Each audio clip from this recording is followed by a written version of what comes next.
দূরে সে পাশে বসে, পায়ে পায়ে কখনো চলে যায় দূর। এ জীবন উদযাপনের সুর, রেডিও রেডিও যাদবপুর, এগিয়ে চলার সুর, radio radio Jadavpur. 90.8 megahertz community radio, Jadavpur university. মুক্ত চিন্তার পথে ভিন্ন মননের খোঁজ, কমিউনিটি রেডিও যাদবপুর। আপনারা শুনছেন কমিউনিটি রেডিও যাদবপুর 90.8 মেগাহার্টজ। এই বেতার সম্প্রচারটি যাদবপুর বিশ্ববিদ্যালয়ের technical education quality improvement programme TEQIP-র অংশ। শুরু হচ্ছে আমাদের বিশেষ অনুষ্ঠান ম্যাটিক্স কৃষি পাঠশালা। এই অনুষ্ঠানে আমরা ভূমি সুরক্ষা এবং চাষবাসের নানান দিক নিয়ে আলোচনা করব। সঙ্গে থাকবেন কৃষক এবং কৃষি বিশেষজ্ঞরা। ভারত সরকারের রাসায়নিক ও সার মন্ত্রকের উদ্যোগে এবং ম্যাটিক্স ফার্টিলাইজার অ্যান্ড কেমিক্যালস লিমিটেডের সহায়তায় অনুষ্ঠানটি সম্প্রচার করা হচ্ছে।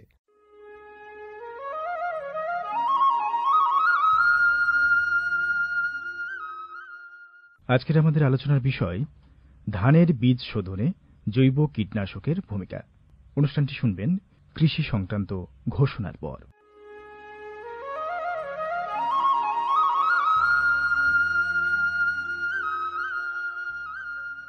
অর্থনৈতিক বিষয় সংক্রান্ত ক্যাবিনেট কমিটি তাদের ২৮ জুন ২০২৩ সভায় পিএম প্রণাম নামক একটি প্রকল্প অনুমোদন করেছে।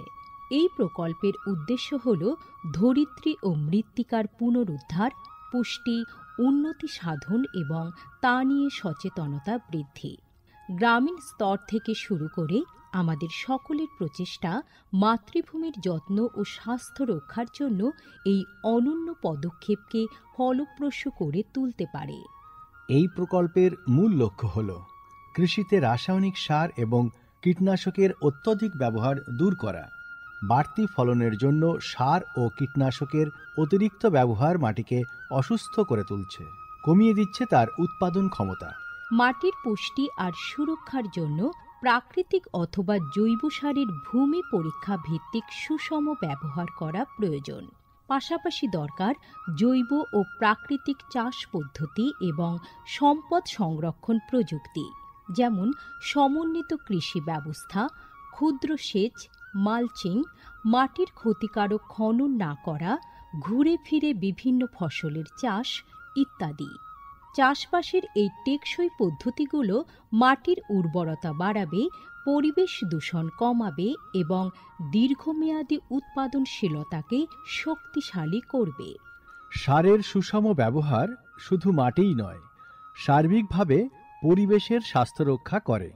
সুষম সার ব্যবহারের অর্থ হল উদ্ভিদকে তার প্রয়োজনীয় পুষ্টি উপাদানগুলি সঠিক পরিমাণে এবং অনুপাতে, সঠিক সময়ে এবং উপযুক্ত পদ্ধতিতে দেওয়া। সংশ্লিষ্ট রাজ্য বিশ্ববিদ্যালয়গুলি ইতিমধ্যেই তাদের এলাকায় উৎপাদিত ফসলের প্রয়োজন অনুসারে এর ডোজগুলি নির্ধারণ করেছে।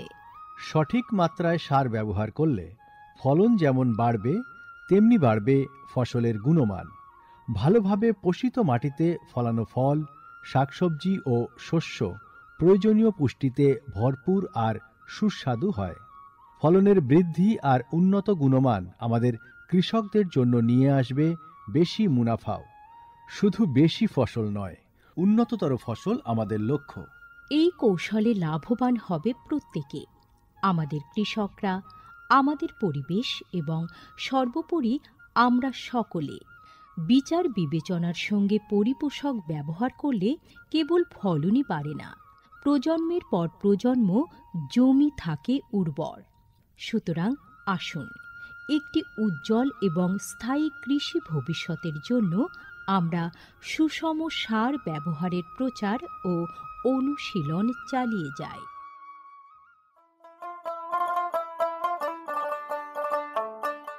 বিকশিত ভারত সংকল্প যাত্রা বা VBSY এর একটি গুরুত্বপূর্ণ অংশ হল ভারত সরকারের সার বিভাগ দ্বারা PM প্রণাম স্কিম এবং কৃষিতে ড্রোন ব্যবহারের প্রচার, সারের সুষম ব্যবহার এবং ন্যানো সারের ব্যবহার নিশ্চিত করার কাজে সার বিভাগ বিভিন্ন সংস্থা ও মানুষকে নিযুক্ত করেছে, যেমন বিভিন্ন সার উৎপাদনকারী সংস্থা, প্রধানমন্ত্রী কৃষি সমৃদ্ধি কেন্দ্র বা PMKSK গুলি, ফিল্ড অফিসার এবং নোডাল অফিসারদের।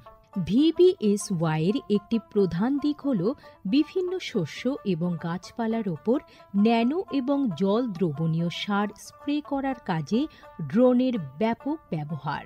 এই উদ্যোগের ফলে 29টি রাজ্য ও কেন্দ্রশাসিত অঞ্চলের বিভিন্ন জেলায় হাজার হাজার ড্রোন প্রদর্শন হয়েছে। এই পদ্ধতিটি হাতে কলমে দেখিয়ে দেওয়ায় আধুনিক কৃষি প্রযুক্তি গ্রহণের সুবিধাগুলি মানুষের কাছে আরও স্পষ্ট ও বিশ্বাসযোগ্য হয়ে উঠেছে।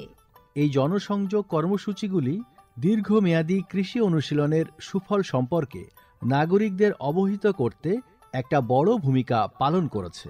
সারা দেশ জুড়ে লক্ষাধিক দর্শক ড্রোনের প্রদর্শনী প্রত্যক্ষ করেছেন। প্রচলিত ইউরিয়ার চেয়ে ন্যানো ইউরিয়ার উপকারিতা বিষয়ে সচেতন হয়ে কৃষকরা ন্যানো সার প্রয়োগে গভীর আগ্রহ দেখিয়েছেন। এই কর্মসূচির আলাপ আলোচনায় উঠে এসেছে জৈব চাষের উপযোগিতা, যা প্রমাণ করে চাষের এই সব অনুশীলনগুলি নিয়ে কৃষকদের সচেতনতা। উৎসাহী কৃষকরা কৃষিতে ড্রোন প্রযুক্তির বিষয়ে আগ্রহ প্রকাশ করেছেন। এই আধুনিক কৌশলগুলির অর্থনৈতিক কার্যকারিতা কৃষকদের নতুন দিশা দেখিয়েছে, কৃষিতে এক স্থায়ী এবং সাশ্রয়ী পদ্ধতির পথ প্রশস্ত করেছে। মাননীয় প্রধানমন্ত্রী মহিলা কিষাণ ড্রোন কেন্দ্র চালু করেছেন। এটি মহিলা স্বনির্ভর গোষ্ঠীগুলিকে ড্রোন সরবরাহ করবে, যাতে তারা এই প্রযুক্তি ব্যবহার করে জীবিকা নির্বাহ করতে পারে। VBSY প্রোগ্রামের রূপায়ণে PMKSK গুলি সক্রিয় ভূমিকা পালন করছে। একে অপরের সঙ্গে এই সহযোগিতাই আমাদের পাথেয়। বিকশিত ভারত সংকল্প যাত্রা শুধু একটি যাত্রা নয়, এটি ভারতীয় কৃষির দীর্ঘমেয়াদী এবং প্রযুক্তিগতভাবে উন্নত ভবিষ্যতের দিকে একটি গুরুত্বপূর্ণ পদক্ষেপ। যাত্রাপথে এটি জাতির কৃষিকে সম্পূর্ণ পুনর্নির্মাণ করা, উদ্ভাবনকে উৎসাহিত করা এবং সবার জন্য একটি সবুজ, আরও সমৃদ্ধ ভবিষ্যৎ নিশ্চিত করায় অঙ্গীকারবদ্ধ। ড্রোন প্রযুক্তি, ন্যানো সার এবং দীর্ঘমেয়াদী কৃষি অনুশীলনের প্রচারের মাধ্যমে এটি কেবল সচেতনতায় তৈরি করছে না, আরও সমৃদ্ধ এবং পরিবেশ বান্ধব ভবিষ্যতের জন্য নব প্রযুক্তিকে গ্রহণ করতে কৃষকদের অনুপ্রাণিত করছে। এই কৃষি বিপ্লবের গতি প্রকৃতি প্রত্যক্ষ করলে এটা স্পষ্ট হয় যে VBSY একটি বিকশিত, উন্নত এবং দীর্ঘজীবী ভারতের বীজ বপন করছে।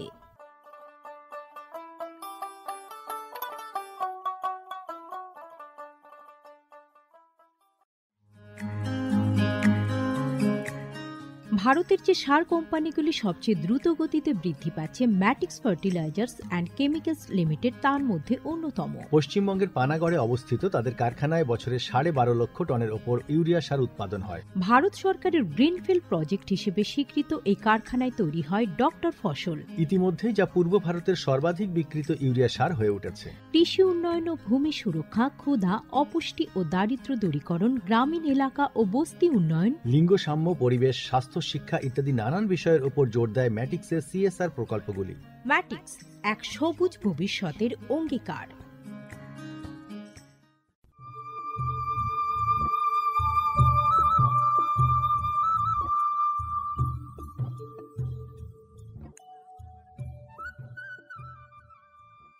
শুনছেন ম্যাটিক্স কৃষি পাঠশালা।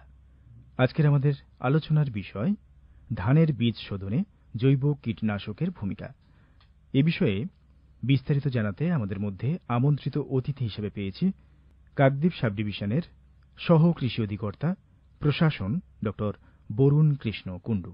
ডক্টর কুণ্ডু, আপনাকে স্টুডিওতে স্বাগত। নমস্কার। নমস্কার। সঙ্গে রয়েছে আমি সুব্রত। আজকের যে বিষয়টি জৈব কীটনাশক, মূলত আমাদের যে সমস্ত কৃষক বন্ধুরা চাষাবাদ করেন, যেহেতু এখন বর্ষা চলছে বঙ্গে এবং সেখানে ধানের যে মরশুম, আমরা দেখি যে কৃষক বন্ধুরা মোটামুটি নিকটবর্তী যে দোকান রয়েছে সেখান থেকে একটা নিয়ে এলেন বীজ। তিনি আদৌ জানেন না যে বীজটা সংশোধিত কিনা।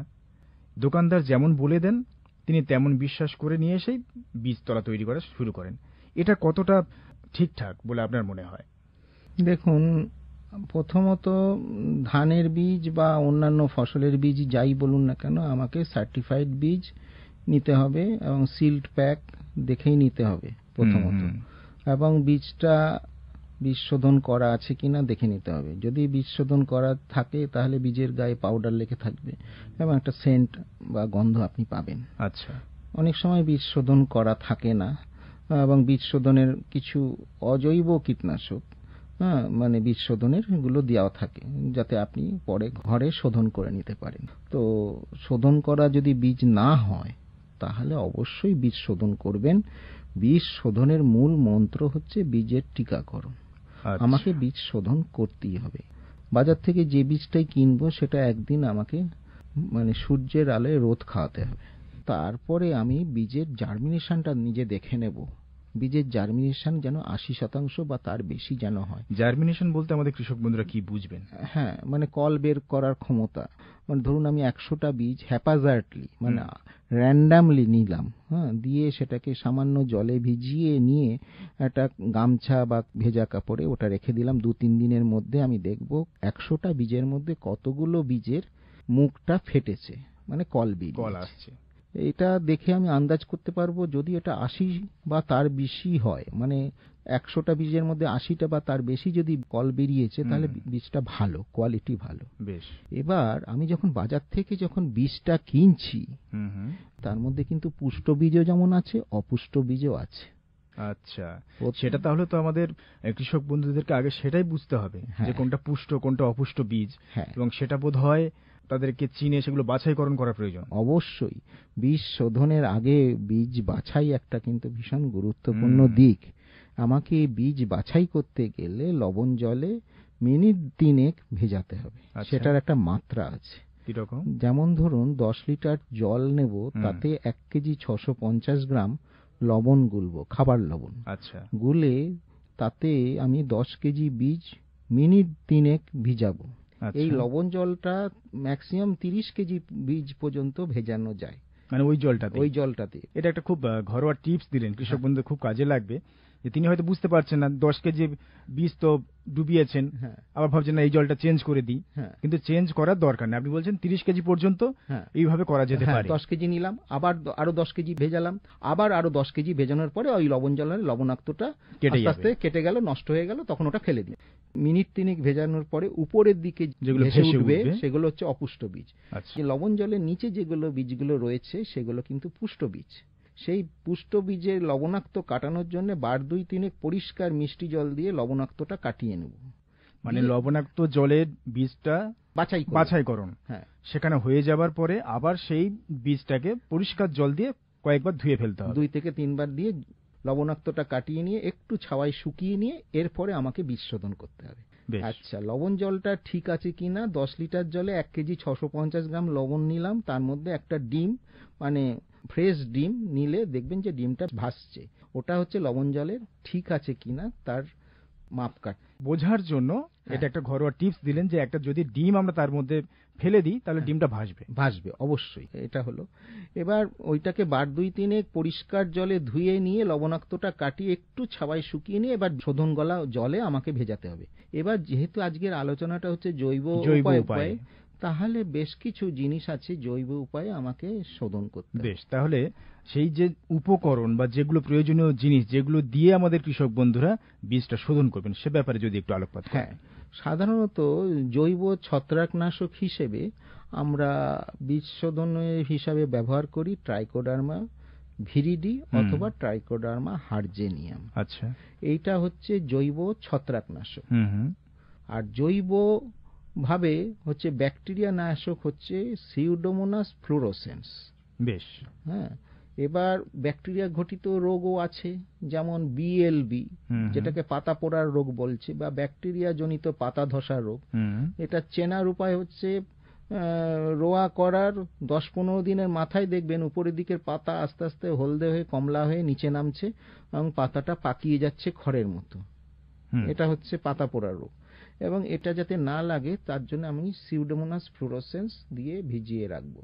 সেক্ষেত্রে 5 গ্রাম ট্রাইকোডার্মা ভিরিডি এর সাথে 2 গ্রাম সিউডোমোনাস ফ্লুরোসেন্স প্রতি লিটার জলে গুলে আমি ভিজিয়ে রাখবো। আচ্ছা, প্রতি লিটার জলে এই দুটো মিশ্রণ হবে? হ্যাঁ, যেমন ধরুন আমি যদি 10 লিটার জল নিই তাহলে 50 গ্রাম ট্রাইকোডার্মা ভিরিডি এবং 20 গ্রাম সিউডোমোনাস ফ্লুরোসেন্স গুলে তাতে 10 কেজি পুষ্ট বীজ, মিশ্রিত বীজ না, পুষ্ট বীজ, পুষ্ট বীজ আমি সেক্ষেত্রে সেটাকে আমি শোধনের জন্য 10 থেকে 12 ঘন্টা ভিজিয়ে রাখবো।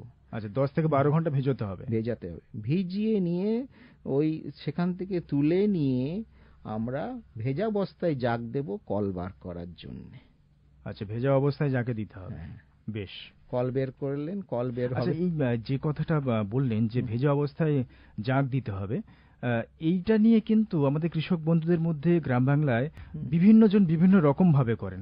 আপনি একটা বিশেষজ্ঞ হিসেবে তার একটা সঠিক পদ্ধতি যদি একটু বলেন। হ্যাঁ, ধরুন আউশ ধানের ক্ষেত্রে তারা কিন্তু শুষ্ক শোধন করে, আবার আমন ধানের ক্ষেত্রে সিক্ত শোধন করে।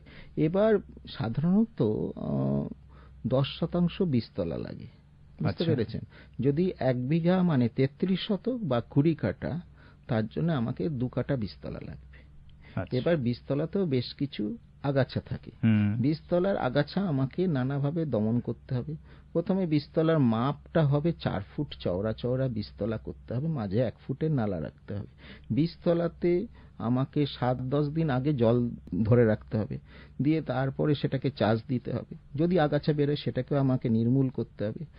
যান্ত্রিকভাবে নির্মূল করে নেওয়ার পর তাতে যথেষ্ট পরিমাণে জৈব সার আমরা যদি দিই এবং 2 ইঞ্চি পর্যন্ত ছিপছিপে জল যদি আমরা রেখে দিই, তারপরে কলযুক্ত ধান ফেলে দিলে আমার কিন্তু চারা আস্তে আস্তে গজাবে।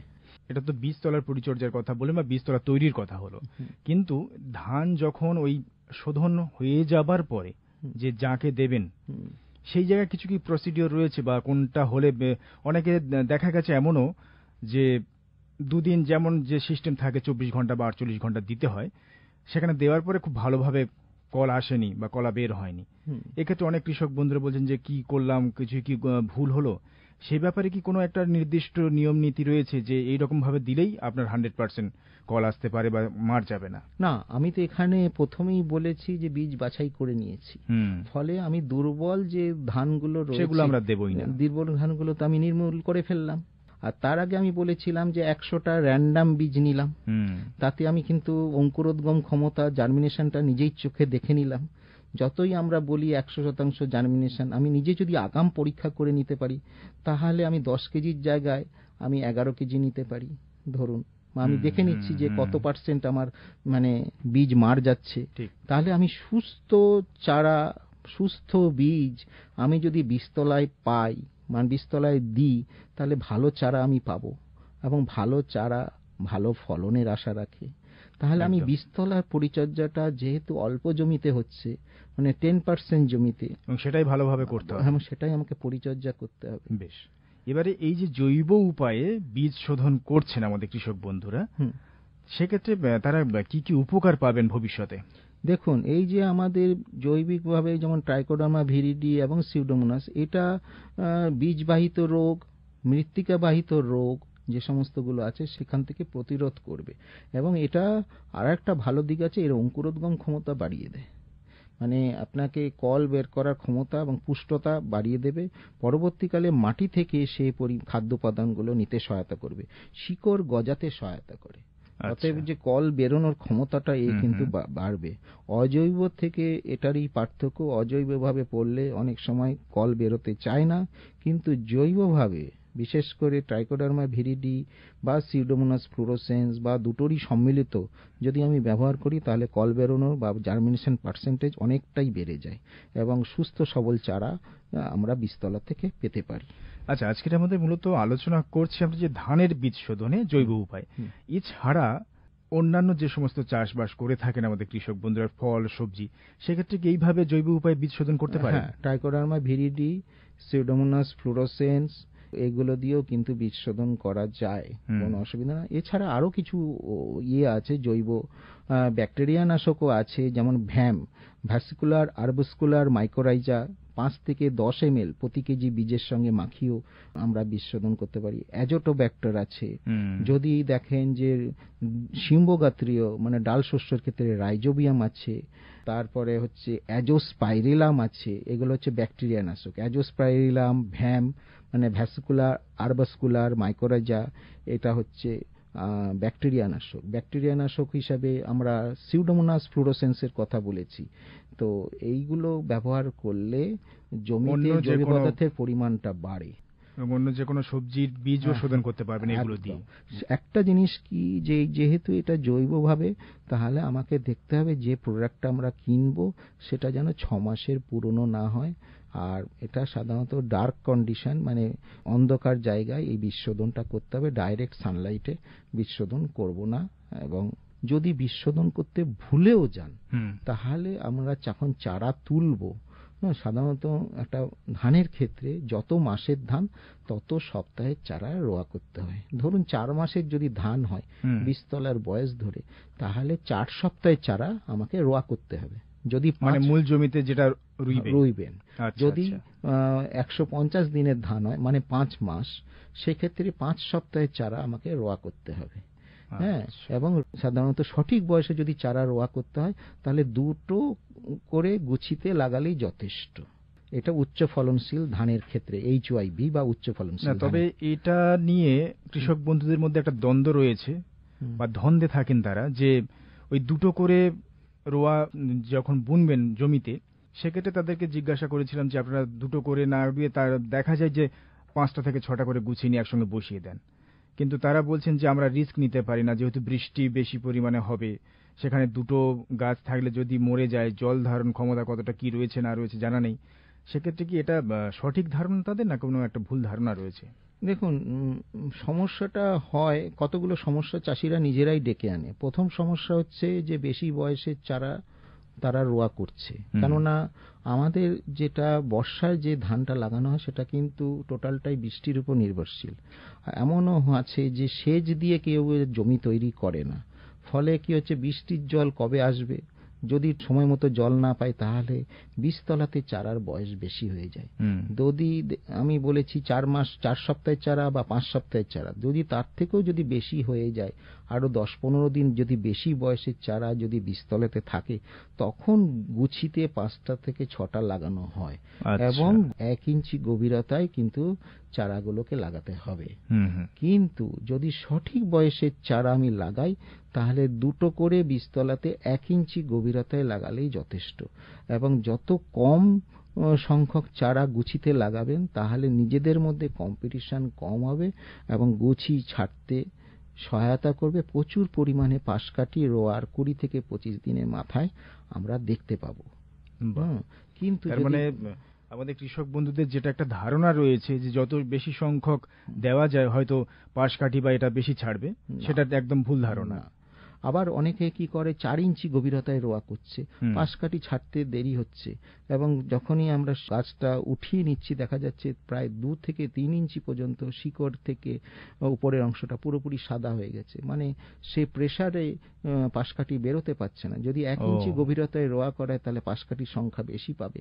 প্রথমের দিকে চারাগুলো হলদে রং হয়ে যাবে, 1-2 দিন 5 দিন পরে দেখবেন পাতাগুলো, যে শিকড়টা যদি এস্টাবলিশ হয়ে যায়, তখন পাতাগুলো সবুজ হয়ে যাবে। তার মানে ওটা মাটির মধ্যে শিকড়টা ভালোভাবে গেঁথে গেছে এবং গাছ শিকড়ের মাধ্যমে মাটি থেকে খাবারটা পাচ্ছে। এবার এই যে জৈব উপায়ে আমরা বীজ শোধন করলাম, সেগুলো বীজ তলাতে ফেললাম, কলাযুক্ত যে সমস্ত পুষ্ট ধানগুলো, এবং সেখানে বেড়ে উঠলো। 4 সপ্তাহ বা 5 সপ্তাহের বীজ আমরা জমিতে রোপণ করব। বীজ শোধনের পরে বলছি যে জৈব উপায় আমরা করলাম, তারপরে যে ধানের রোগ পোকার আক্রমণ বা বিভিন্ন রকম সমস্যার সৃষ্টি হতে পারে, সেগুলোর হাত থেকে কতটা রক্ষা করে? দেখুন, রোগের ব্যাপারে ধরুন ঝলসা, তারপরে আপনার পাতা পোড়া রোগ, এগুলো অনেকটাই নির্মূল হবে এই কারণে যে ট্রাইকোডার্মা ভিরিডি এবং সিউডোমোনাস মোনাসেন্স প্রয়োগ করেছি। কিন্তু কোনো কারণে যদি মাজরা থাকে, যদি জৈবভাবে করতে হয়, তাহলে আমরা নিম জাতীয় কৃষি বিষ আছে 10,000 ppm, নিমারিন বা নিমা জল, অ্যাজাডিরেক্টিন যেগুলোকে বলা হচ্ছে, সেগুলো 3 মিলিলিটার প্রতি লিটার জলে গুলে বিকেলবেলায় স্প্রে করুন, তাতেও কিন্তু ভালো কাজ হবে। এবং যে জিনিসটা দেখতে হবে, 4 ফুট চওড়া চওড়া বীজতলা হবে, মাঝে 1 ফুটের নালা রাখবো, প্রয়োজনে জল বার করব, প্রয়োজনে জল ঢুকিয়ে দেব। আর যেটা করতে হবে সেটা হচ্ছে যে মাজরা যদি লাগে বা পোকা লাগে, পাখি বসার ডাল পুঁতে দেব, তাহলে মাজরা পোকার ডিম বা মাজরা সেটা পাখি খেয়ে ফেলবে। আর ধানে একটা অনুখাদ্য ঘটিত রোগ হয়, সেটাকে খয়রা রোগ বলে, জিঙ্ক। সেই ক্ষেত্রে জিঙ্ক ইডিটিএ 12% বাজারে চেলামিন নামে পাওয়া যায়, সেটি 10 লিটার জলে 5 গ্রাম জিঙ্ক ইডিটিএ 12% গুলে স্প্রে করুন। তাহলে পাতায় একটা হলদে ছিটছিটে কমলা রঙের দাগ হচ্ছে, সেইটা অনেকটাই নির্মূল হবে। জিঙ্ক ইডিটিএ স্প্রে করলে পাতা সবুজ হবে এবং খুব ভালো এস্টাবলিশড হবে। বেশ, মোটামুটি জৈব উপায়ে যে বীজ শোধন আমাদের আজকে আলোচনার বিষয় ছিল, বিভিন্ন তো জৈব কীটনাশকের কথা আপনি তো বললেন। কৃষক বন্ধুরা কি কোনো ঘরোয়া উপায় পদ্ধতি এরকম কিছু আছে যে ঘরোয়াভাবে তৈরি করতে পারেন, এমন কিছু কীটনাশক যেগুলো তিনি একদম ন্যূনতম খরচে? দেখুন, ঘরোয়াভাবে সে নিম জাতীয় কৃষি বিষ করতে পারে, পঞ্চগব্য, তারপর হচ্ছে বিভিন্ন এখন যে সমস্ত বায়ো জিনিসগুলো তৈরি করছে, জীবামৃত, নিমাস্ত, ব্রহ্মাস্ত্র যেগুলো বলা আছে, সেগুলো দিয়েও কিন্তু এগুলো বীজ শোধন করছে। এগুলো চাইলে ওনারা বাড়িতেই নিজেরা তৈরি করতে পারে। হ্যাঁ, যেমন ধরুন এই যে পাতা পোড়া রোগ বা ব্যাকটেরিয়াল লিভ ব্লাইট বলছি, তা সেটা কিন্তু ঘরোয়াভাবেও সে দমন করতে পারে। রোয়া করার পরে 10 লিটার জলে 200 গ্রাম কাঁচা গোবর গুলে তারপরে কাপড় দিয়ে ছেঁকে নিয়ে সে স্প্রে করলে ব্যাকটেরিয়াল লিভ ব্লাইট মানে পাতা ধসা, ব্যাকটেরিয়া জনিত পাতা ধসা বা পাতা পোড়া রোগ থেকে সে নির্মূল করতে পারে, যদি 10 লিটার জলে 200 গ্রাম কাঁচা গোবর গুলে স্প্রে করে। তাহলে এটা কিন্তু চাষি, এটা একদম ঘরোয়া পদ্ধতি এবং খুবই কম খরচে। এবং যেহেতু গ্রাম বাংলা কৃষক বন্ধুদের কম বেশি বাড়িতে তো গবাদি প্রাণী থাকে, ঠিক, তাহলে এটা আপনারা প্রয়োগ করতেই পারেন। বেশ, খুব সুন্দর ঘরোয়া কিছু টিপস আপনি দিলেন, যেমন ডিমের কথাটা বললেন, তারপরে এই নিমাস্ত্র বা ব্রহ্মাস্ত্রের কথাগুলো যেগুলো বললেন। আশা করি আমাদের কৃষক বন্ধুরা আজকের যে অনুষ্ঠান আপনারা শুনলেন, ধানের বীজ শোধনে জৈব কীটনাশকের ভূমিকা আপনাদের খুবই কাজে লাগবে, উপকারী হবে। আর আজকে আমাদের সময় একেবারেই শেষ। আমরা বরুণবাবু আপনাকে অনেক ধন্যবাদ জানাই। আজকের আমাদের মধ্যে আমন্ত্রিত অতিথি হিসেবে ছিলেন কাকদ্বীপ সাব ডিভিশনের সহকৃষি অধিকর্তা প্রশাসন ডক্টর বরুণ কৃষ্ণ কুণ্ডু। আপনাকে নমস্কার জানাই এত সুন্দরভাবে আমাদের কৃষক বন্ধুদেরকে বুঝিয়ে বলার জন্য। নমস্কার, ধন্যবাদ। আর এতক্ষণ আপনাদের সঙ্গে ছিলাম আপনাদের বন্ধু সুব্রত চক্রবর্তী। সবাই ভালো থাকুন, আবার কথা হবে। নমস্কার।